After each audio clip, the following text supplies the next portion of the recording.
तो कहानी शुरू करते हैं 12 अप्रैल 2019 से। ये पार्सल था कामरान कुरैशी के नाम पर।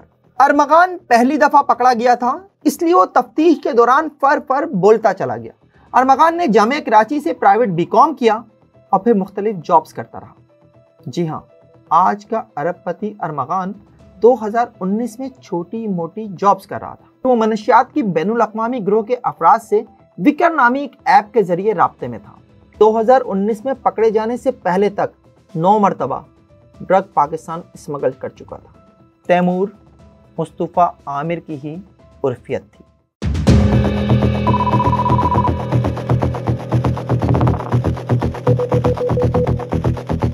मैं सबूत ले आया हूं कि अरमगान इंटरनेशनल ड्रग रैकेट का हिस्सा था। मैंने कहा था अरमगान बाहर से ड्रग्स मंगवाता था।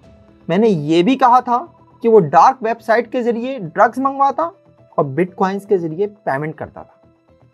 वो कामरान कुरैशी यानी अपने बाप के नाम पर ड्रग्स मंगवाता था, लेकिन पता जाली होता था। और ये काम वो 2017 से कर रहा था, यानी 22 साल की उम्र से।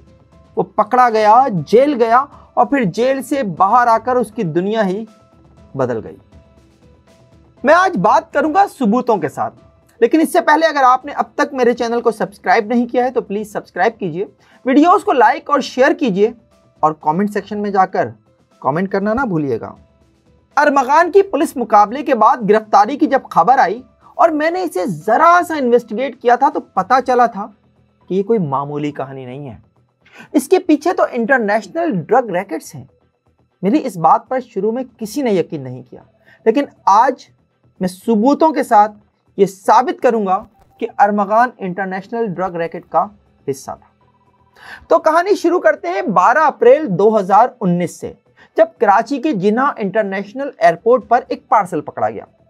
कस्टम हुक्काम ने इस पार्सल को मुश्तबा जानकर इसे खोला तो इसमें से आला क्वालिटी की 500 ग्राम वीड बरामद हुई। ये पार्सल कनाडा से भेजा गया था और इसे निहायत चालाकी से प्योर वे प्रोटीन पाउडर की बोतल में छुपाया गया था। और जानते हैं ये पार्सल किसके नाम पर था? ये पार्सल था कामरान कुरैशी के नाम पर। अरमगान का बाप कामरान कुरैशी, और कराची में इसका पता था बुखारी कमर्शियल की बिल्डिंग नंबर 17C। ये 17C याद रखिएगा, आगे भी इसका जिक्र आएगा। ये पार्सल रिसीव करने पहुंचा था उस वक्त का 25 साल का नौजवान अरमगान कुरैशी उर्फ आर्मी। अरमगान ने कस्टम के अमले की मदद से इस पार्सल को क्लियर कराना चाहा, लेकिन वो उसमें नाकाम रहा। कहानी चूंकि खुल चुकी थी, इसलिए कस्टम हुक्काम ने उसे भी अपनी तहवील में ले लिया, लेकिन फिर कुछ देर बाद ही उसे जाती मुचलके यानी PR बॉन्ड पर रिलीज कर दिया गया। कस्टम हुक्काम ने उसका मोबाइल फोन, लैपटॉप और CNIC अपने पास रखते हुए उसे अगले दिन पेश होने के लिए पाबंद कर दिया। अरमगान फंस चुका था, इसलिए अगले दिन यानी 13 अप्रैल को वो कस्टम हुक्काम के सामने पेश हो गया और यहाँ से एक इंटरनेशनल ड्रग रैकेट और कराची के पोश इलाकों में नौजवानों में मनशियात के बढ़ते हुए इस्तेमाल की कहानी सामने आई, आज से 6 साल पहले। लेकिन उस वक्त किसी ने इस पर कान नहीं धरे। अरमगान पहली दफा पकड़ा गया था, इसलिए वो तफ्तीश के दौरान फर बोलता चला गया। उसने वो बताया जो मैं आपको शुरू में ही बता चुका हूँ, और ये सब कुछ रिकॉर्ड का हिस्सा है। इसके तमाम डॉक्यूमेंट्स मेरे पास हैं।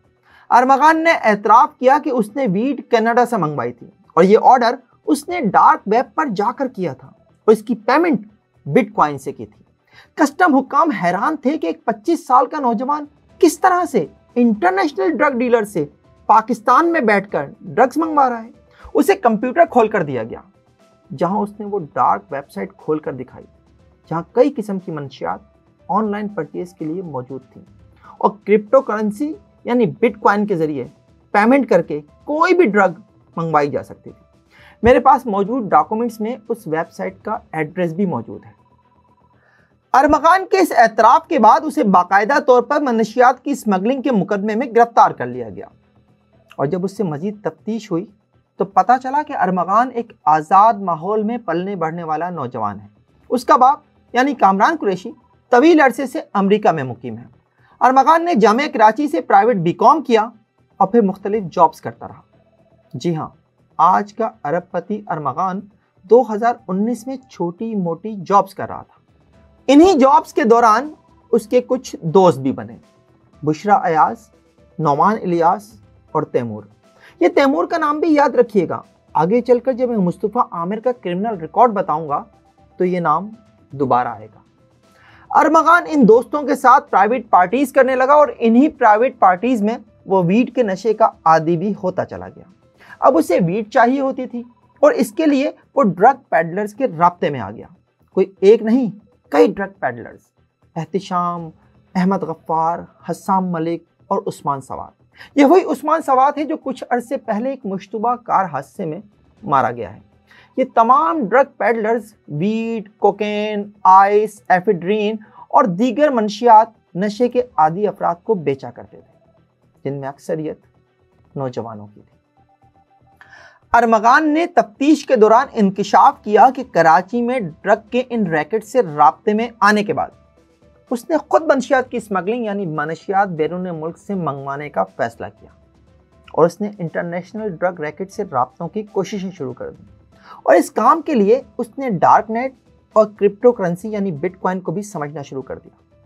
क्रिप्टो करेंसी के गेम में इन होने के लिए उसने लाहौर में मौजूद दो अफराद आकिब और ताहिर से राब्ते किए, जो बिटकॉइन के इलीगल एक्सचेंज चला रहे थे।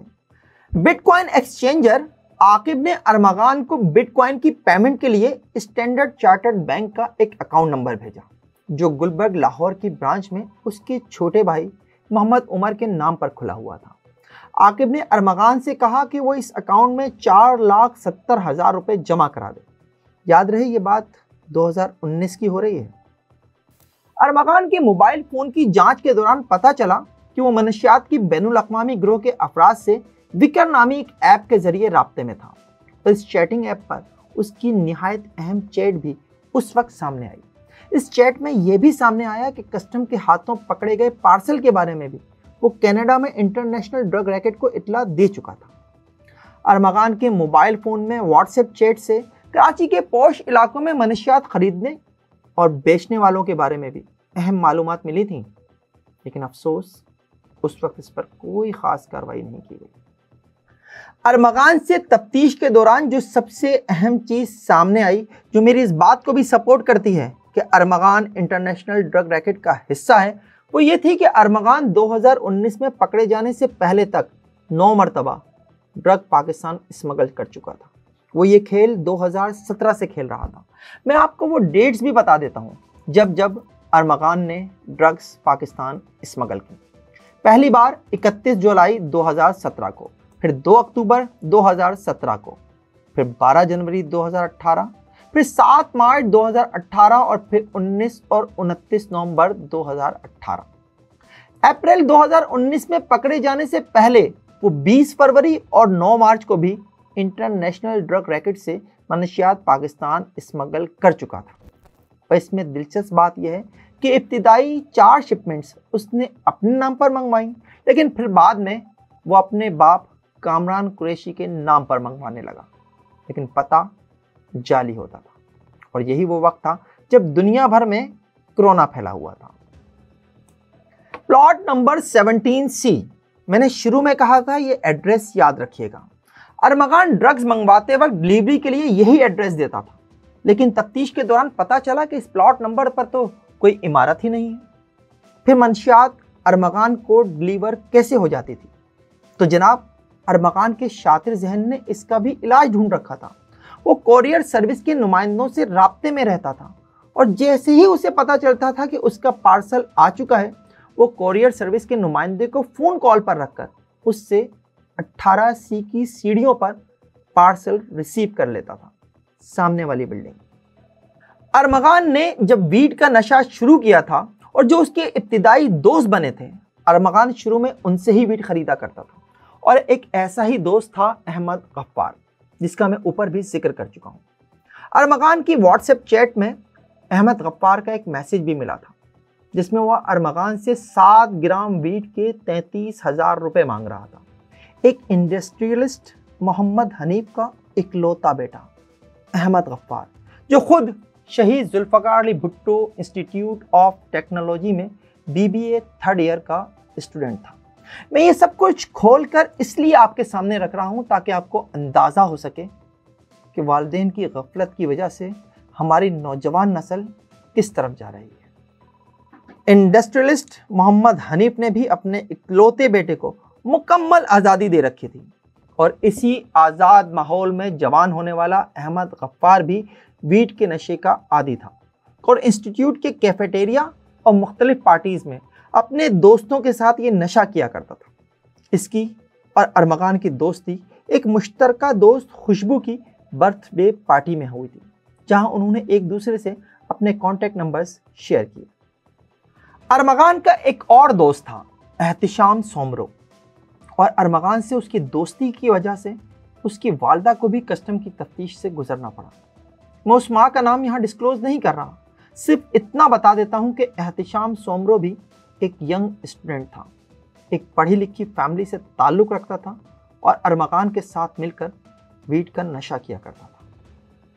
कस्टम हुक्काम ने अहमद गफ्फार और एहतिशाम सोमरो दोनों को बावजूद इसके कि कानून मंशियात खरीदने और इसके इस्तेमाल पर भी कार्रवाई का इख्तियार देता है, उन्हें मुल्जिम नहीं बनाया। और सिर्फ यही नहीं, अरमगान के बाप Kamran Qureshi crypto currency bitcoin का इल्लीगल एक्सचेंज चलाने वाले आकिब और ताहिर को भी इस केस में मुल्जिम नहीं बनाया गया। कस्टम ने कामरान कुरैशी को इंट्रोगेट तो किया और इसकी इस बात पर मुतमईन हो गए कि जब अरमगान कनाडा से उसके नाम पर मंशियात स्मगल कर रहा था, कामरान कुरैशी तो अमेरिका में था। कस्टम हुक्काम ने कामरान कुरैशी का पासपोर्ट तक चेक नहीं किया और इन सब बातों पर मुतालिका अदालत के जज उबैद अहमद खान ने ना सिर्फ बरहमी का इजहार किया था, बल्कि अरमगान के खिलाफ केस का इब्तिदाई चलान मुस्तरद भी कर दिया था। अरमगान के खिलाफ कस्टम में एक नहीं 2 केस दर्ज हुए थे। दूसरा पार्सल कब आया, कैसे आया और मुकदमा कैसे दर्ज हुआ, ये मैं अगले प्रोग्राम में बताऊंगा। हाँ, ये बता देता हूं कि अरमगान इन दोनों केसेस में मफरूर मुल्जिम था। गिरफ्तारी के कई माह बाद जब वो जमानत पर जेल से रिहा हुआ तो इसके बाद से वो अदालत में पेश नहीं हो रहा था। खैर, अब मुस्तफ़ा आमिर के क्रिमिनल रिकॉर्ड पर बात कर लेते हैं। मुस्तफ़ा आमिर के खिलाफ एंटी नारकोटिक्स फोर्स में 3 जनवरी 2024 को साल का पहला मुकदमा दर्ज हुआ था, 1/2024। मैंने ऊपर अरमगान के दोस्तों का जिक्र करते हुए एक नाम लिया था और आपसे कहा था इसे याद रखिएगा। ये नाम था तैमूर।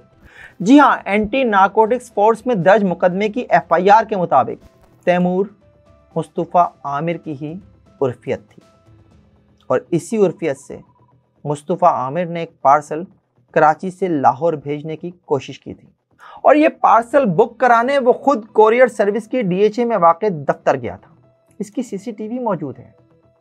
आमिर मुस्तफ़ा उर्फ तैमूर ने ये पार्सल फेरोजपुर रोड के रिहायशी अमीर के नाम बुक कराया था। पार्सल कोरियर सर्विस को मशकूक लगा तो उन्होंने ANF को इत्तला दे दी। ANF ने कोरियर सर्विस के हेड ऑफिस पहुंचकर ये पार्सल कब्जे में लेकर जब उसे खोला तो उसमें से 30 ग्राम वीड बरामद हुई। ANF ने इस केस में मुस्तफ़ा आमिर उर्फ तैमूर को उस वक्त गिरफ्तार किया जब वो ये पार्सल वापस लेने कोरियर सर्विस के दफ्तर पहुंचा। उसे ये इत्तला दी गई कि उसका पार्सल डिलीवर नहीं हो सका है और वापस आ गया है। ANF ने मुस्तफ़ा आमिर उर्फ तैमूर को जब गिरफ्तार किया तो उसने इब्तिदाई तफ्तीश में ही अपनी सोर्स बता दी, यानी उसे वीड कौन सप्लाई करता था, और ये था मीर नौमान बलोच, एक और 21-22 साल का नौजवान।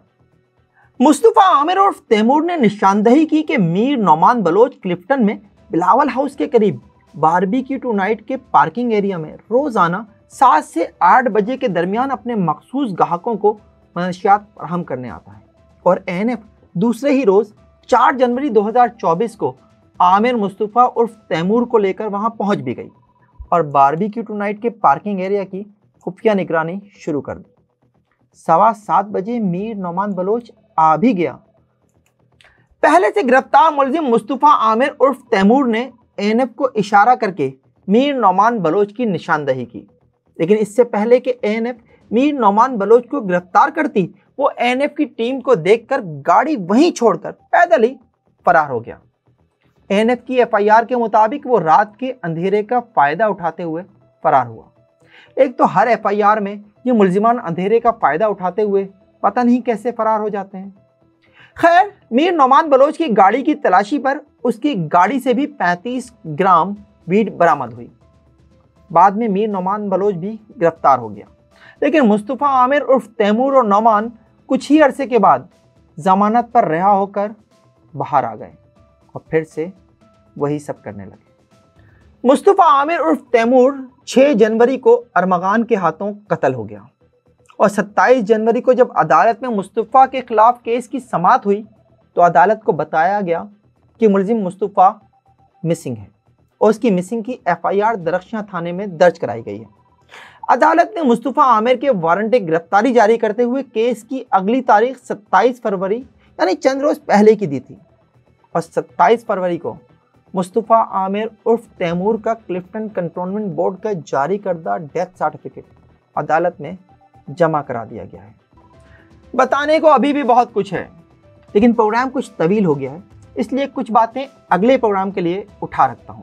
और अगला प्रोग्राम बेसिकली कुछ कमेंट्स का जवाब होगा जो अरमगान पर मेरी वीडियोस पर आए हैं। ये प्रोग्राम आपको कैसा लगा कमेंट सेक्शन में कमेंट करके ज़रूर बताइएगा। देखते रहिए FIR, जब तक जुर्म बाकी है।